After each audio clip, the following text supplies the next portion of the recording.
While I've been working on the capability for BitAxes to dual pool mine or mine to two separate pools, I've been tinkering around with the NerdQAxe.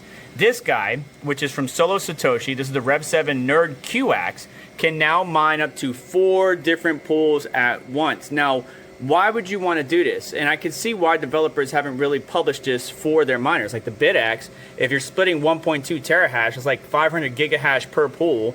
Not much of anything, but if you have a fleet of them, that does add up. And for the NerdQAxe, if we split it 4 ways, that's basically maybe 1.2 terahash, depending on your clocks, per pool. Is it really worth it? Well, I'll leave it to you. It's open source. It's on my GitHub. Let's switch over to the computer, and I'm going to show you the different layouts or the configuration that I have set up on this NerdQAxe, which again can mine to 4 separate pools at one time.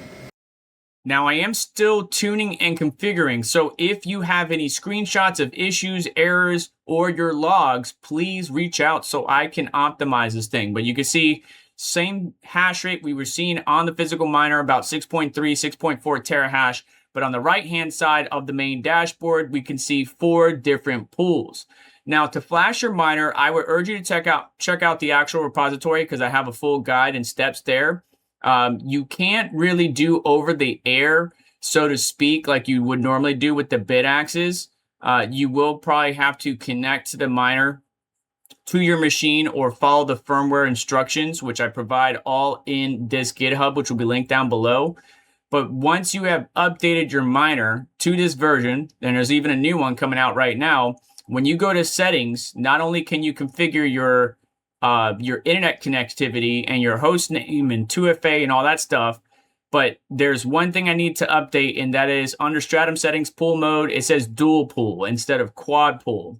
I need to optimize that, but you can see that you got the primary, and fallback as an option, and then dual pool. And then when I select that, you're going to see 4 different options up here, or down here, excuse me. Pool 1, pool 2, because again, NerdAxes and NerdQAxes primarily, not NerdAxes, can dual pool mine already. All I did was applied it to the BitAxe and the NerdAxe OS, but now you can quad pool mine, which is why you have pool 3 and pool 4. So 4 is using Gigabyte, and I have 25%, right? Weight is like what you could change it to. So I want to make it 30%, 40%. I would do either 25 for all pools, or I would just do dual pool 50-50 is what I would recommend. If you start trying to really split the hash rate and fine tune it and only 10% to one pool or another, it probably will work, but you're going to bump into some issues with the templates and Stratum connections. But again, if you want to test that, send me your logs. But yeah, pool 4 is on Gigabyte. Pool 3 is on Bitcoin 2. Pool 2 is on Bitcoin Cash. And pool 1 is solo mining Bitcoin through my own FutureBit Apollo node, which we will do a video in the future about that, because some of you did ask, how do I connect my fleet to my FutureBit Apollo so I can mine through my own Bitcoin node? I'll have a follow-up video in the future, so make sure you subscribe and stay tuned for that. But update your NerdQAxe via the firmware instructions provided to you on my GitHub. It's very simple. Follow the steps. If you have any questions, feel free to reach out, Discord, X, whatever it might be.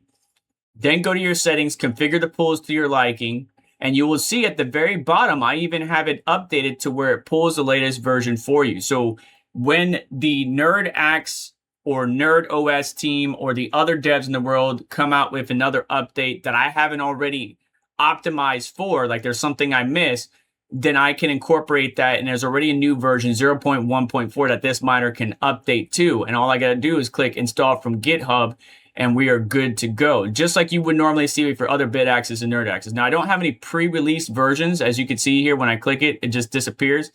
I'm on version 1.3 or 0.1.3 on this device. I need to update to 0.14, but you can update, get the latest version, play around with it, and let me know how you are using it. So, for example, Techman, the individual who put this idea in my mind, shout out to them, wanted to see if quad pool mining was capable because this thing has 4 chips. Turns out we can. We have 1.5 terahash per pool right now, or just about 1.5 terahash per pool. And I did hit a Gigabyte block even with the 1.5 terahash. Let me pull up some of the pools now. So on my Bitcoin node running locally, you can see the NerdQAxe. Here it is. It's only 1.6 terahash in a 5-minute time frame. Gives us all the metrics that we need. Basically around 1 terahash over a 24-hour time frame. Obviously, when you're dual pool mining and quad pool mining, there's going to be some nuance there that I've been tuning for, which is why it's important that you give me your data or share your data with me when available.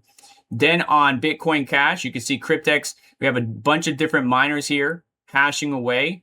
I lost one miner due to the, not the VRM, but the power stage going bad. No, excuse me, the voltage regulator going bad. But you can see the NerdQAxe. There it is, 1.5 terahash right there. I haven't hit a Bitcoin Cash block.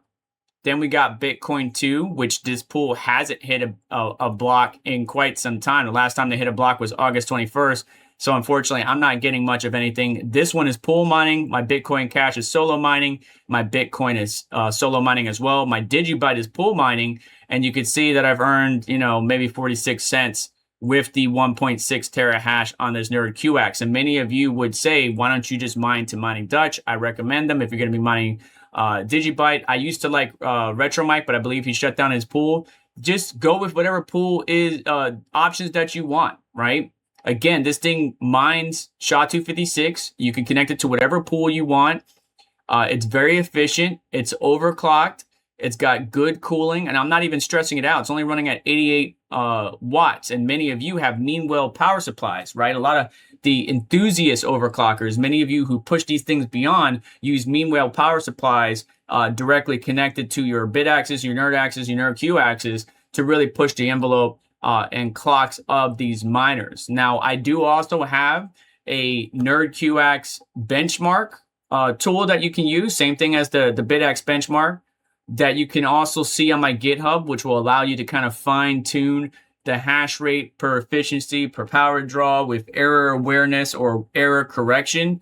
So you might want to check that out as well. All of this is going to be on my GitHub link down below. So if you're going to go straight to the NerdQAxe quad miner repo and update your firmware, go back to the main repo page and check out some of the other items that are there, like dual pool mining for your NerdAxe and BitAxe, BitAxe hash rate benchmark, and so much more. But let me know what your thoughts are. Do you think this is a great idea? Is a stupid idea? Again, I don't think the devs pushed this idea or even bothered doing this, because when you start micromanaging and splitting your hash rate to such a small amount, it's negligible. It's very, solo mining may not be a big deal, but I'm pool mining and I'm solo mining at the same time. And that's insignificant, or that 1 terahash in the grand scheme of the network hash rate, depending on the currency that you're mining, may not be worth it. And some people might see it as a gimmick, and I completely understand. But let me know what your thoughts are down in the comment section below. But that's going to do it for today's video. So do me a favor on the way out. Hit that like button. Consider subscribing and hit the notification bell to stay up to date, as well as check out some of the links in the description to help support the channel and what we do here. Besides that, though, you have yourself a wonderful day. Take care. I'll catch you in the next one.